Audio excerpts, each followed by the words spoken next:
नमस्कार। राजस्थान की तमाम फटाफट खबरों में आपका स्वागत है। खबरों के लिए आपसे निवेदन कि यदि आपको राजस्थान की खबरें पसंद आ रही तो लाइक, सब्सक्राइब और शेयर अवश्य करें। तो बढ़ते हैं आज की बड़ी खबर की ओर। भाजपा विधायक दल के नेता भजन लाल शर्मा के सीएम बनने तक की सफर की।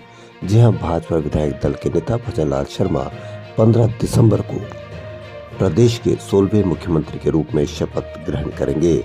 इसी दिन दोनों उप मुख्यमंत्री दिया कुमारी और डॉक्टर प्रेमचंद बैरवा भी शपथ लेंगे।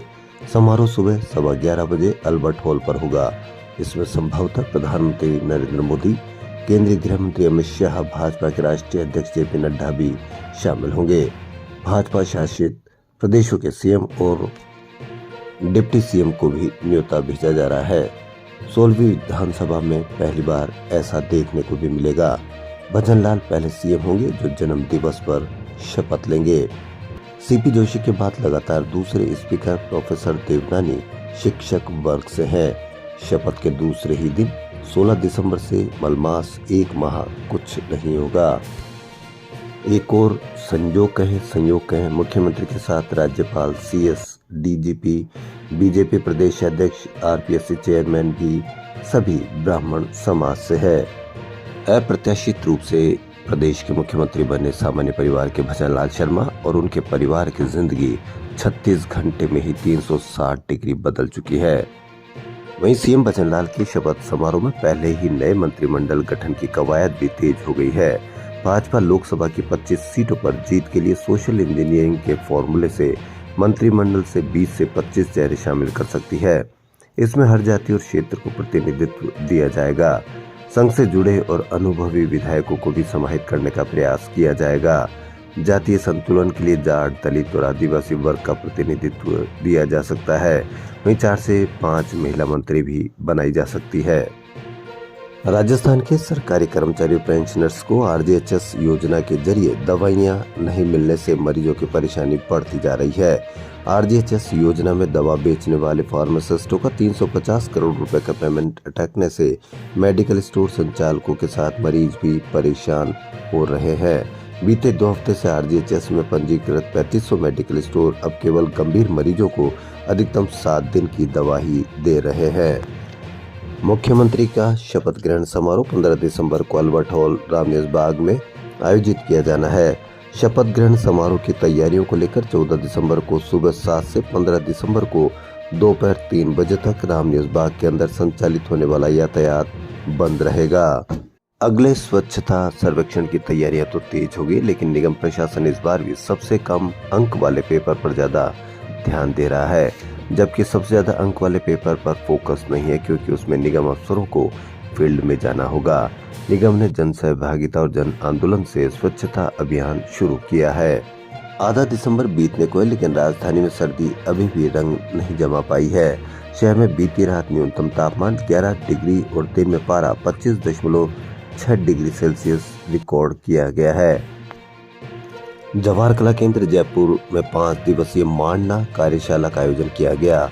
यहाँ 80 से ज्यादा प्रतिभागी संजय सेठी और मनोज प्रजापति के निर्देशन में प्रशिक्षण ले रहे हैं। मांडना राजस्थान की पारंपरिक लोक कला है। जयपुर शहर के वरिष्ठ हृदय रोग विशेषज्ञ डॉक्टर नरेश सेन को भारत की कार्डियोलॉजिकल सोसाइटी के प्रतिष्ठित फेलोशिप से विश्व अंतर्राष्ट्रीय हृदय रोग निदान सम्मेलन में कोलकाता में सम्मानित किया गया। विधानसभा चुनाव में जिले की 19 विधानसभा सीटों पर 149 टेंडर वोट डाले गए। जिला निर्वाचन अधिकारी ने इनमें जांच के निर्देश दिए हैं। नगर निगम क्षेत्र में 3500 से अधिक मीट की दुकानें चल रही है, जबकि निगम केवल 400 ही बता रहा है। इनमें से इस साल अब तक सिर्फ 285 के ही नवीकरण हुए हैं। प्रयास ये रहना चाहिए कि जो भी मीट की दुकानें चल रही है उनके लाइसेंस इजीली बन सके, आसानी से बन सके, ताकि हर मीट की दुकान लाइसेंस के अंतर्गत आ सके।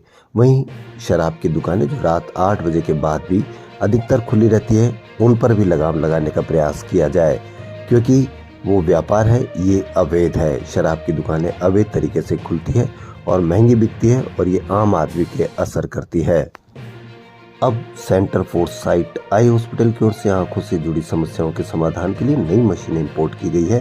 सेंटर में अब प्लेनेट लेसिक सर्जरी की सुविधा भी मिलेगी, जिससे आंखों का चश्मा मात्र 15 सेकंड में हटाया जा सकेगा, जिसका खर्चा लगभग 1 लाख रुपए दोनों आंखों का आने की संभावना है। शास्त्री नगर स्थित राजस्थान का एकमात्र सरकारी RUHS college of dental sciences में BDS और MDS करने वाले मेडिकल छात्राओं के लिए 25 करोड़ रुपए की लागत से 180 बेडेड आधुनिक गर्ल्स हॉस्टल अगले साल बनकर तैयार हो जाएगा। समाज एवं मानव सेवा कार्यों में महत्वपूर्ण भूमिका निभा रहे महाप्रज्ञ सेवा प्रकल्प के तहत गुलाब कौशल्या चैरिटेबल ट्रस्ट की ओर से आयोजित 3 दिवसीय जन मंगल अभियान का बुधवार को शुभारंभ किया गया। 1500 नेत्र रोगियों के होंगे ऑपरेशन और ट्राईसाइकिल भी देने का काम किया जाएगा। भगवान कृष्ण को सबसे अच्छा मैनेजमेंट गुरु माना जाता है। उन्होंने भागवत गीता के माध्यम से कर्म कर जीवन जीने की मूल्यवान शिक्षाएं दी है। भगवत गीता में उन्होंने भक्ति के साथ साथ अच्छे कर्म के सिद्धांत का भी प्रचार किया है। इसी तरह जगतपुरा स्थित एक प्राइवेट बैंक परिसर में बुधवार को हरे कृष्ण मूवमेंट जगतपुरा ने बैंक प्रबंधन के साथ मिलकर भगवत गीता की शिक्षाओं पर आधारित एक सेमिनार आयोजित की। वहीं जैन धर्म के 9वें तीर्थंकर भगवान पुष्पदंत स्वामी का जन्म और तप कल्याणक महोत्सव बुधवार को भक्तिभाव से मनाया गया। इस मौके पर जयपुर शहर के दिगंबर जैन मंदिरों में पूजा अर्चना के विशेष आयोजन किए गए। राजस्थान क्रिकेट एसोसिएशन पर एक बार फिर बकाया राशि चुकाने का नोटिस 9 महीने बाद पहुंच गया। ये बिल करीब 2 साल से बकाया चल रहे 2.5 करोड़ रुपए के बिल चुकाने का दूसरा नोटिस है। ऐसे में अब सवाल ये है कि 9 महीने बाद फिर से ऐसा क्या हुआ कि नोटिस भेजना पड़ा। गौरतलब है कि बकाया बिल वसूलने के लिए क्रीड़ा परिषद में एक बैठक बुलाई गई थी। बैठक में बकाया बिल वसूलने के लिए RCA की बिजली काट का निर्णय लिया गया। श्री राम दुलारी खुटेटा ने एक अनुकरणीय पहल करते हुए अपनी इच्छा से देहदान करने का निश्चय किया था।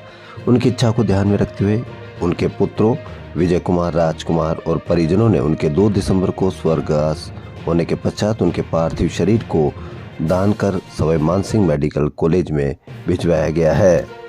राजस्थान की खबरों में फिलहाल इतना ही। यदि आपको राजस्थान की खबरें पसंद आ रही तो लाइक, सब्सक्राइब और शेयर अवश्य करें। धन्यवाद।